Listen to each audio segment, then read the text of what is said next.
Hey everybody, welcome back to Diecast Driven with your host Matthew Carr. Today we're going to be dipping into the Ross Chastain collection. For all you Melon heads out there, a little backstory. In 2019, my sister and I went to Daytona for a Lionel Racing RCCA members event. If I remember correctly, it was an exclusive event that you had to sign up for, and I jumped on the opportunity. They gave us hot passes. We were able to fly down for the weekend and go to the Xfinity race on Saturday. We didn't stay for the 500 actually on Sunday, and I'm glad we didn't because Denny Hamlin won, and that was a bad time for everybody. We were able to go through the Xfinity garage, and while we were looking at the other cars, Ross came up to us. There were no cameras around. There was nobody of importance. It was just my sister and I. And he said, "Hey, why don't you come check out our car? We're running the colleague paint scheme today." So this was 2019. I think he ended up finishing 13th. We were able to hang out in his pit box and watch the race from there. Really cool guy.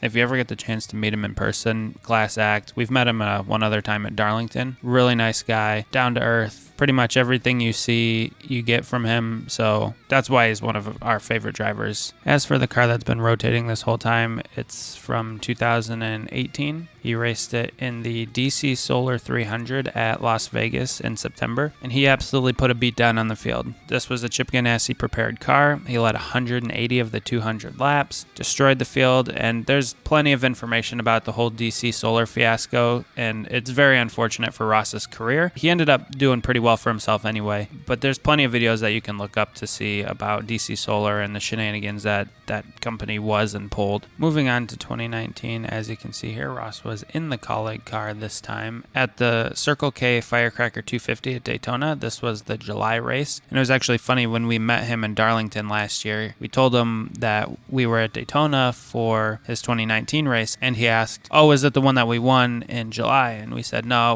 it was the one in February." And he didn't remember us. Obviously, he sees thousands of people all the time, but it was just kind of funny that he remembers so clearly winning the race and seeing if we were there for that in the July race. Colleague put on an absolute, again, an organized, orchestrated beatdown of the field that day. Ross led 49 laps. Justin Haley led 4 laps, and AJ Allmendinger led 33 laps out of the 100. Unfortunately, it would have been a 1-2-3 finish. AJ was disqualified. Ross ended up bringing home the victory for the colleague racing team. I don't remember. This might have been their first ever win as a team. One thing I did want to point out, Lionel typically does great, but for some reason they printed the windows wrong on this car. So the rear side windows, the passenger side has the confetti that should be on the driver's side, and the driver's side has no confetti, which should be on the passenger side. So just an interesting little mistake, and it's like that for all of them. Lots of people were complaining about it when these cars came out.